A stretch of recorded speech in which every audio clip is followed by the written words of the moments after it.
world, beyond the mountains, oceans, and forests, lies the great velvet sky, a place where stars live, dance, and shine.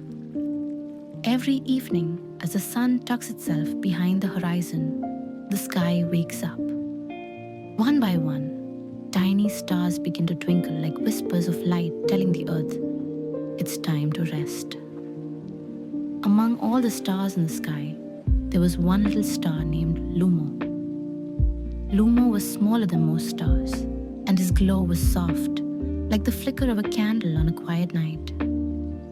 But what he lacked in brightness, he made up for in curiosity. Lumo loved asking questions. He would often float around his part of the sky, wondering, where do dreams come from? Why do some stars twinkle faster than others? What happens when the moon closes her eyes? The other stars liked Lumo, but sometimes they'd giggle and say, Lumo, it's bedtime. Save your questions for tomorrow. But Lumo didn't feel sleepy. He spun in little circles on his cloud puff. He counted shooting stars from 1 to 100. He even tried lying perfectly still. But sleep? Nope, not even a yawn. Tonight was especially quiet in the sky. The moon had dimmed her light. The constellations were softly humming their lullabies, and even the comets had slowed their glowing tails. Every star, big and small, had already closed its eyes. Except for Lumo. He sat alone on a tiny silver cloud, staring at the deep blue sky. Why can't I fall asleep? He whispered. Just then, something unusual happened. A glow, soft and blue, appeared far in the northern sky. It pulsed gently like a heartbeat. Lumo squinted. It wasn't a star. It wasn't a comet. It wasn't anything he had seen before. He felt a tug in his chest. Not fear, but a quiet pull, like someone calling him without words. Maybe that light knows how to help me, Lumo said to himself. So, with a flick of his tiny light, he set off across the sky, toward the glowing mist, toward the unknown, toward a story that was just beginning.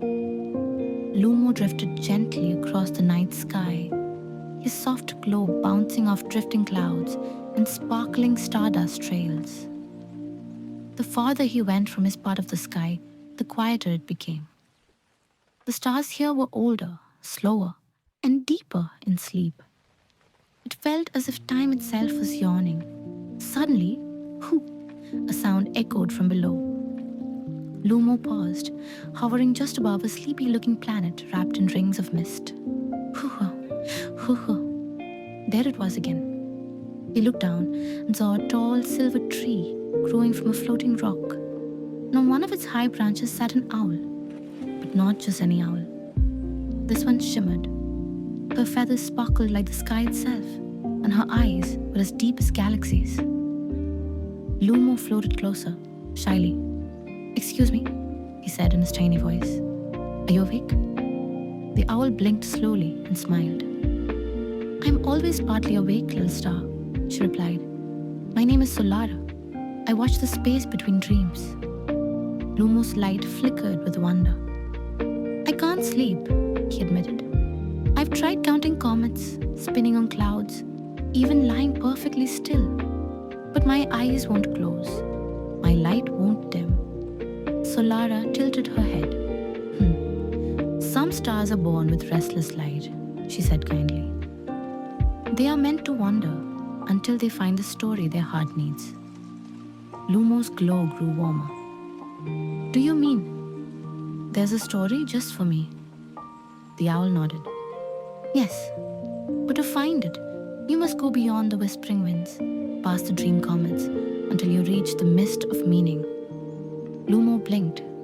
The mist of meaning? That sounds magical. Oh, it is, said Solara. But not all who go find what they seek. You must listen carefully, not just with your ears, but with your light. The owl stretched her wings, and from her feathers, a tiny breeze emerged, glowing and soft like breath on a mirror. Follow this breeze, she said.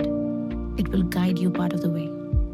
Lumo bowed politely, his glow flickering with excitement. Thank you, Solara. I hope we meet again. The owl nodded. Sleep well, one day. And with that, Lumo soared higher, following the enchanted breeze into the great unknown. As he drifted farther, the stars grew quieter, the sky darker, and the wind full of whispers. Tiny voices that said, "This way. You're getting closer. Your story is waiting."